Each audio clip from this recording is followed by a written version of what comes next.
Congolaises, Congolais, chers compatriotes, je me suis adressé à vous en date du 18 mars dernier pour vous annoncer les décisions que j'avais prises après le Conseil des ministres extraordinaire que j'avais présidé en date du 17 mars 2020. Ces décisions relatives aux mesures à adopter face à la pandémie de coronavirus me semblent à ce jour pas suffisamment suivies par la population, alors que nous venons de franchir le cap de 45 personnes déclarées contaminées avec un cas de guérison et 3 cas de décès dénombrés. Je voudrais, avant de poursuivre, présenter mes sincères condoléances aux familles éprouvées et leur dire toute ma compassion. J'ai instruit d'ores et déjà le gouvernement de prendre en charge tous les frais d'obsèques des disparus. Ces 3 cas malheureux viennent nous rappeler, s'il en était encore besoin, que le coronavirus est très dangereux et n'a toujours pas trouvé de remède, et que le seul rempart pour tout le monde demeure le strict respect des mesures que je vous ai annoncées le mercredi 18 mars. Mes chers compatriotes, je le répète, la situation inédite que nous traversons actuellement va notablement bouleverser nos habitudes et nos modes de vie. Aucune tranche d'âge n'est épargnée. Nous devons tous nous armer d'un solide esprit de résignation et abandonner toutes activités incompatibles avec les mesures et les recommandations du gouvernement qui ne doivent en aucune occasion se trouver ruinées. Chers compatriotes, alors que voici 3 semaines, notre pays comptait un seul cas malheureux avéré dans la ville de Kinshasa, des nouvelles alarmantes nous sont parvenues du Haut-Katanga au soir du dimanche 22 mars pour nous annoncer la découverte de cas suspects, provoquant ainsi un affolement général. Je voudrais informer la nation tout entière qu'après analyse des échantillons des 2 cas de Lubumbashi par le laboratoire INRB à Kinshasa, ceux-ci ont été testés négatifs. Il sera procédé à l'analyse du 3e échantillon attendu dans les heures à venir. Je tiens à encourager la population de la ville de Lubumbashi pour la discipline qu'elle a observée depuis, ce qui doit être valable pour l'ensemble de notre pays en respectant les gestes barrières énumérés par le ministère de la Santé. Toutefois, au regard de la tendance de la propagation de la pandémie du coronavirus, je ne doute point qu'un émoi effroyable gagne de plus en plus nos populations et qu'il faille par conséquent renforcer les mesures prises le 18 mars 2020 tout en intensifiant les campagnes de sensibilisation, non seulement du gouvernement, mais aussi de la part de chacun de nous en donnant la bonne information. C'est aussi l'appel à la nécessaire cohésion que j'ai lancé le 18 mars dernier.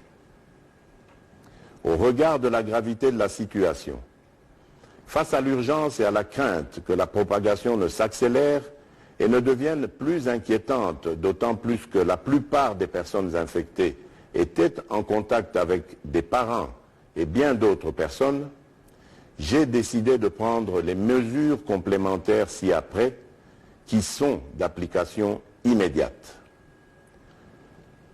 Interdiction de tous les voyages de Kinshasa vers les provinces et des provinces vers Kinshasa afin de permettre le confinement de la ville de Kinshasa, foyer de la pandémie.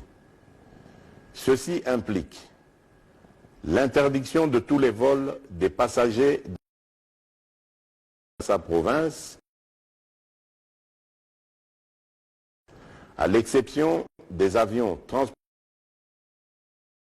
du fret et dont les équipages seront soumis à un contrôle d'usage strict au départ comme à l'arrivée. L'interdiction de tous les mouvements migratoires par le transport des bus, camions et autres véhicules de l'intérieur vers Kinshasa et de Kinshasa vers l'intérieur. Des barrières doivent être érigées par les gouverneurs et les équipages devront se soumettre au contrôle de rigueur en matière du coronavirus. L'interdiction de tous les transports fluviaux des passagers de Kinshasa vers les provinces et vice-versa. Seuls les bateaux et les embarcations transportant les marchandises avec équipage et convoyeurs seront autorisés. La fermeture de toutes les frontières du pays. Toute personne, sauf pour les camions, navires et avions cargo avec fret. L'obligation pour le gouverneur de la ville-province de Kinshasa d'instruire tous les bourgmestres de chaque commune de la ville désinfectants ou savons, surtout dans des agglomérations à grande affluence où le manque d'eau et d'électricité est quasi permanent. Ici, j'instruis le gouvernement de trouver les moyens de ravitailler ces quartiers pour assurer l'hygiène.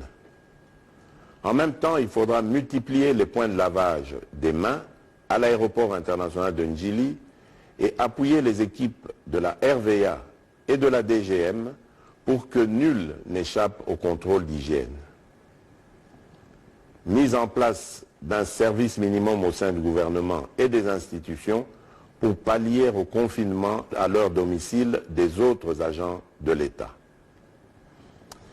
Chers compatriotes, alors que des pays tentent de trouver une solution dans l'utilisation de la chloroquine pour combattre le coronavirus, l'usine pharmaceutique Pharmakina, installée à Bukavu, dans le sud Kivu, a rendu public un communiqué en solidarité relatif à la possibilité pour elle de produire des comprimés et des injectables de l'hydroxychloroquine. Même si tous les scientifiques n'ont pas encore marqué leur unanimité, la task force que je dirige devra ensemble avec la commission de pilotage réfléchir sans délai sur les contours de l'opportunité d'une pareille démarche susceptible à pouvoir contribuer à endiguer le coronavirus. Il est urgent en effet que soit produite une quantité industrielle de la chloroquine qui semble avoir montré son efficacité jusqu'à ce jour dans certains pays. Dans le même ordre d'idées, j'instruis le gouvernement d'étudier le souhait des opérateurs économiques et autres partenaires qui se sont proposés d'inonder le marché de Kinshasa de vivres de première nécessité et de produits pharmaceutiques jusqu'en mai prochain et d'y réserver une suite favorable avec diligence. Je lance un appel à la solidarité nationale de tous les opérateurs économiques ainsi que d'autres pays et organismes qui conduira à la mise en place d'un Fonds national de la solidarité contre le coronavirus qui restera ouvert à tous les potentiels bienfaiteurs. Chers compatriotes, le coronavirus n'a besoin ni d'un passeport, ni d'un visa, ni d'une carte d'électeur pour circuler chez nous. C'est nous qui circulons avec et qui devons comprendre que nous nous trouvons dans une situation de guerre face à un adversaire invisible. Une guerre asymétrique aux conséquences désastreuses que nous pouvons éviter.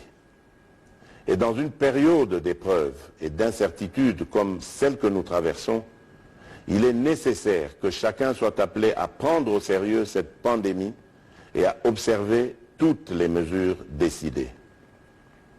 Bien obligé, je réquisitionnerai les unités de la police nationale congolaise et celles de nos forces armées afin d'organiser des patrouilles mixtes pour faire respecter ces mesures pour le bien de tous. J'en appelle une sacrée de la nation, car c'est ensemble que nous nous en sortirons.